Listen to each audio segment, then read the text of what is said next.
what I want from this series, all of these cars, when you look at them at first, you're like, yeah, nice car. What I want you to come away with is, damn, that's a hell of a car. Because, you know, the amount of attention to detail, man hours, the people behind these cars, you wouldn't believe that these people live and breathe this stuff. And when you start telling stories about the small details, think about how much detail has gone into just the finish of this bright work.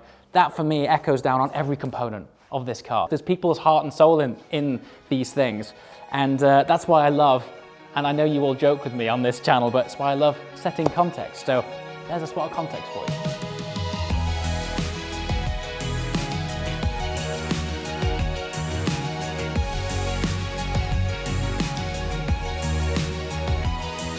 Hello, welcome back to the bunker and welcome to the next installation of the Restomod series. Now this is a car that I have been dying to see, dying to get my hands on, and we're also honoured because this is officially the first time that the HELM Jaguar E-Type has been unveiled to the world. So we're honoured to have it down here. Now in a minute we shall set some context as to the significance of this particular car and its build and its story, because there are lots of elements on this which for me paint a much bigger picture than the sum of its parts. But first of all, I want to begin with something that for me sets more context about this car than perhaps any other, and that is a quote made famous by Enzo Ferrari himself, claiming that to his eyes, the Jaguar E-Type was the most beautiful car ever created. Now, as far as where my job starts and finishes, that's about it, really. I mean, where do you go from there? Where a man so iconic and so passionate about the designs of his own car considers a competitor a more beautiful machine. Stunning, isn't it?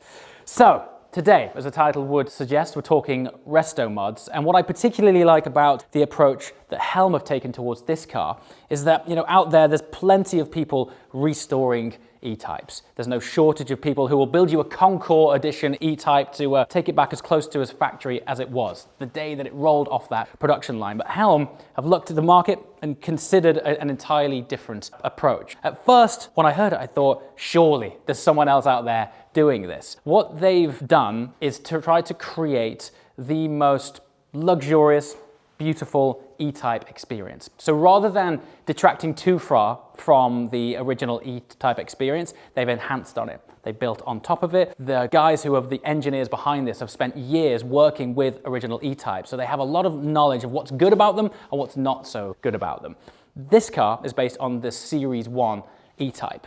It is the straight 6-cylinder engine. This is developing 300 horsepower and it weighs around about 1,200 kilograms. Connected to a 5-speed bespoke ratioed gearbox, rear wheel drive. I think that combination for me just screams purest driver's car. This is designed to be used, appreciated, and enhancing everything that was so iconic about the original car, making it a more 21st century experience. So, before we take you for a drive and an immersion into this wonderful machine, let's take a spin around at some of the stunning details.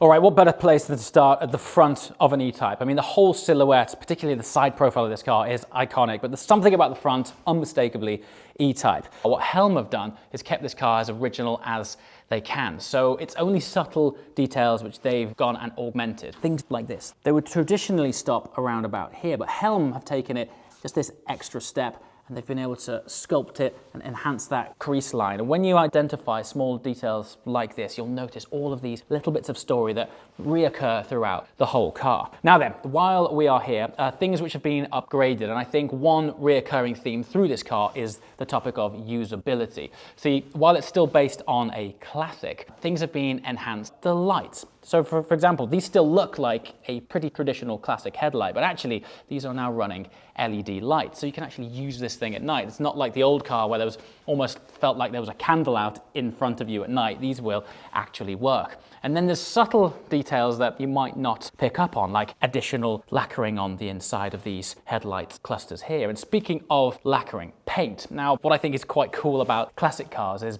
by comparison with modern day cars, they're so much smaller. They are small, compact cars, great for driving down our wonderful British B roads. But I touch on the size in relation to the paint because this car has taken 20 litres of paint. Now for a spot of context, I have recently been working with someone who's building an SUV, and that car, which is probably 2.5 times the size of this car, takes You guessed it, 20 litres of paint.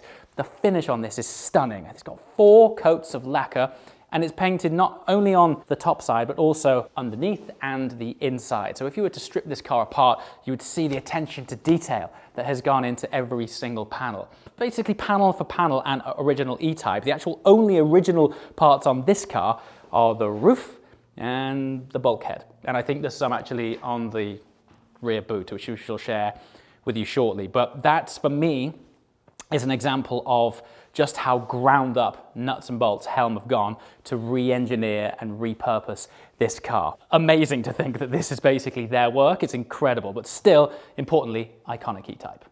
Okay, just quickly, a little bit more on this handcrafted theme. We've got the iconic E-Type wheels. These are absolutely stunning, stainless steel, but importantly, while the circumference is the same as the original car, the width of them is a little bit deeper, which is allowed for, if you just look through these spokes, uprated brakes. And this comes back around to the usability and enhanced dynamics of it. So in here, we have a vented grooved 6-pot disc brakes up front and 4-pot at the rear. Bright work. Now, being truthful, this isn't something that I would normally talk about, but once again, I think these cars, they're all about story. Now, when I say bright work, it's just things like metal around the lights here, this beautiful piping there, all of the sections around here, all of this, all on top of the windscreen wipers. The significance of it is it's been coated and finished in what HELM refer to as soft glow nickel. That in itself sounds cool, right? Soft glow nickel. In comparison with, or say in contrast with, a more conventional chrome, which on this could look a little bit harsh. Generally, nickel has a more luxurious finish. And once again, when you realize that and you look at all of the bright work on it and realize that it isn't chrome and it is just that slightly more subdued, less harsh impact, there is this sort of sophisticated finish to it. All right, let's get to the heart of the car, which is of course the engine, or engine bay. Now then, once again, this is all about, you know, these cars are more than just driving, it's theatre, it's interaction, and this is how you go about opening the bonnet of your E-Types. So you've got these little catches here, which you twist and pull up like that, okay? So there's one there, and here's a feature which I never thought I would see on a classic car. Soft closed doors, sir, beautiful. Follow me around here.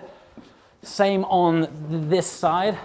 Don't forget, this is like an early 60s car. So all of the traditional interaction which existed on that car, same thing here, pull that up. Woo! There it is. How's that for theatre? And it just automatically opens up for you. Once again, look at that. Soft closed door, none of this old school bang at the door. Behold, look at this. Come and get in here. This is just stunning. This has actually reminded me of possibly the most significant character trait of a Restomod. Shapes like this, cars like this, they will never be made again. So we can take it for granted that this is a beautiful silhouette of an E-Type. They exist, but they're never being made again.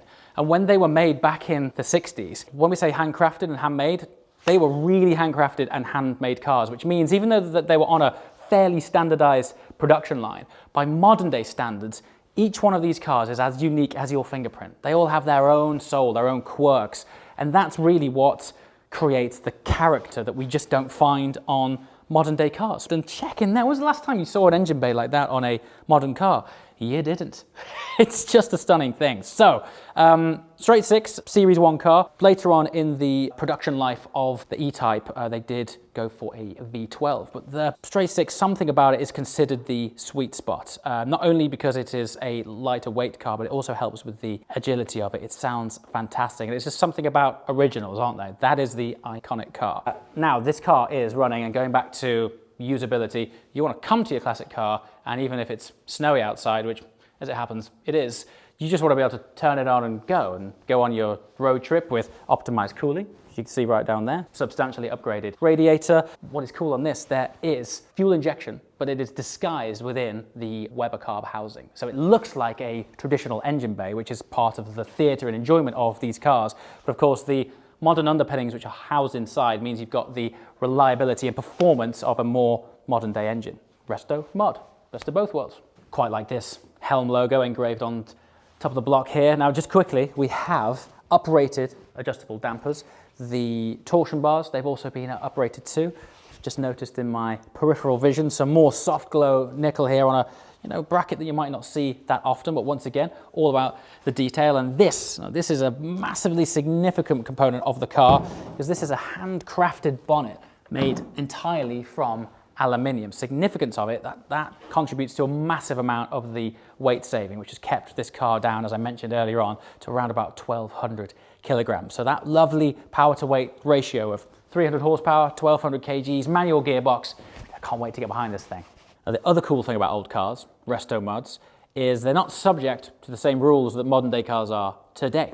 So for example, on a new car, you would never find a straight six with a straight through stainless steel exhaust system, aircraft grade stainless steel. So no doubt this thing is going to resonate with some beautiful tones. Oh yeah, soft close in your E-Type. That's so cool. Right, I never thought I would draw this comparison or analogy, but I remember years ago reading a quote from Steve Jobs. He was talking about the design quality of products, and he said, when a carpenter makes a beautiful cabinet of drawers, he won't go and slap a piece of MDF on the back of it because no one will look there. He knows it's there. And the comparisons really are quite similar with this car, in that sitting behind this door card here, and all of these lower panels and all these rear panels are handcrafted panels of aluminium. And you might think, well, why is that important? Well, one of the significant stories about HELM is the customer journey, the client journey.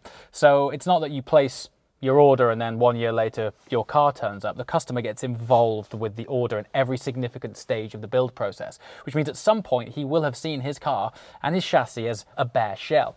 And when you see those components, when that car eventually rolls up and it's clad in this beautiful leather, that sat behind there is a stunning piece of well-engineered aluminium. And I think details like that are really important. Now, it's staring you right in the face, but I'm pretty confident, and I say this a lot, that the camera often doesn't do these things justice.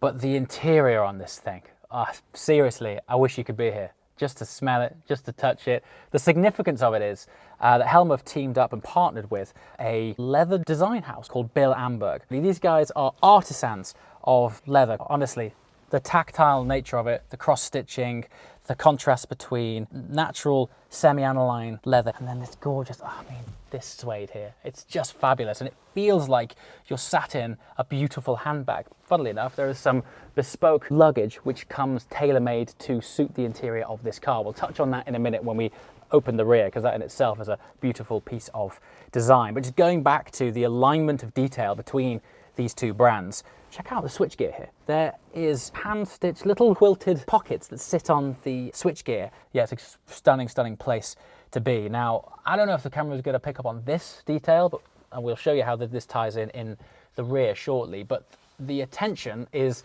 that the natural spine and grain of the leather on the roof, how often do you look at the roof, but is lined up with the exact center of the car. So the natural spine of the leather sits on the natural spine of the car, and it follows through into a detail in the boot, which I'll show you shortly, which whenever I've looked in the back of an E-Type has always frustrated me. So let's go and check that out now. All right, let me share with you this. This is probably one of my favorite features of E-Types actually, is just the ease of access into the back. So let me just give you a bit more of that. You're never gonna tie that, are you? Soft close on your E-Type, so funny. Right then, look at this. First of all, just look in there. That's serious, isn't it? It's just a stunning thing to look at. Now then, you see this line here that runs centrally down the section? In a standard car, this wouldn't be here. Annoyingly, I don't know why this was, but annoyingly that line would be offset somewhere. And you open it and you think everything else about this car is so beautiful, it's so well thought out. Then you get inside it and it's not quite up to scratch. HELM have addressed these things and gone even further. So there would have originally been 5 baggage rails in there too. There are now 4, once again, appealing to everybody's OCD. And on those baggage rails are conveniently the bespoke custom bags created by Bill Amberg.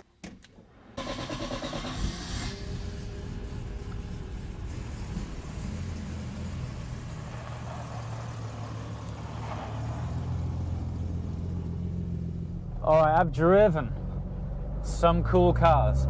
If you've been following this channel a while, I really have been really fortunate to drive some cool cars. But there's something about this. I am 100 yards down the road. It just makes you feel like a rock star. I mean, we're not even doing 5 miles an hour, just being in it. I think there's a level of appreciation because you know how good it looks. I mean, it's just one of the most sculpturally significant cars ever made.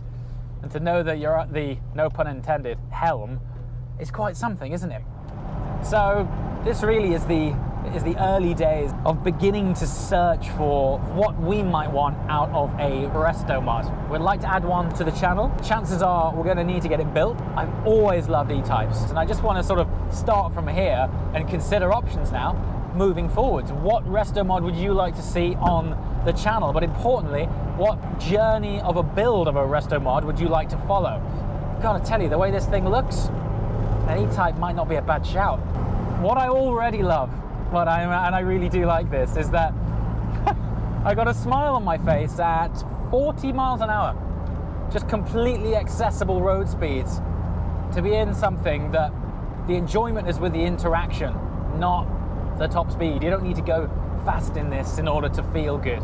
Considering it's been trimmed with such sophistication, even when you do find yourself in amongst modern day traffic, you kind of don't mind because you just sort of sit here taking it all in, admiring the details. Interestingly, pedal placement well optimized for rev matching too. And then also on the topic of mod cons and usability is the hidden infotainment system, because there's Bluetooth in this car and a brilliant sound system, so you can hook up your iPhone or whatever medium you wish in order to listen to your favorite episode of Desert Island Discs. So what does 300 naturally aspirated straight 6 Jaguar horsepower feel like in a 1200 kilogram E-type?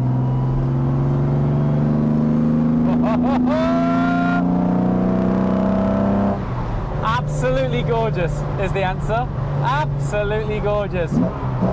Ah, the rev matching is just wonderful. The last video I filmed was a near 800 horsepower Ferrari 812 Superfast, and even with modern tyres, that was difficult to put the power down on the road. The conditions today are even colder than it was then. And while yes, the traction certainly is not optimal by any stretch, it's still, because of its weight and because of its ample amount of power, you're still able to exploit it, get up the revs, and you can give it full throttle, complete depression of the throttle, and still you can use it.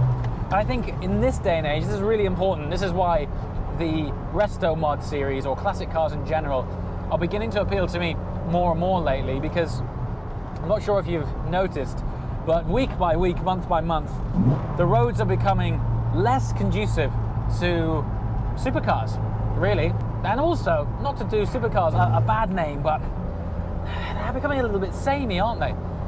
There are some gems out there, there are some exceptions, but silly horsepower, big, wide supercars don't always allow for the most enjoyment. They definitely have their place, I love them, but sometimes you just want a little threader. You want something to be able to just appreciate on a British B road at sensible speeds and be able to chill in. And something else that's quite nice, and I wasn't expecting, despite the fact that this is a complete straight through exhaust, directly from the engine, right out back, while it sounds wonderful, it's not drony. You know, you could go a long way in this car. You could have a grand tour in it. The boot is optimized very much for grand touring, but it doesn't have that bassy, you know, ongoing tone of an exhaust which is straight through. It's just really nice when you want it. Right, there we have it. One more time. Soft close. So yeah, awesome experience. Once again, I mean, this really is such an early look at the Restomod scene. So I'd love to hear from you. Questions or comments below. What do you think of this car? What should we drive in the future? And who knows, if we're lucky, we might see some form of Restomod on the channel in the very near future. So leave your questions and comments below. If I don't know the answer, I'll get in touch with the guys at HELM to try and shed any more light on some questions. But look forward to sharing the next episode with you soon. As always, thanks so much for watching. I shall see you next time. Ciao.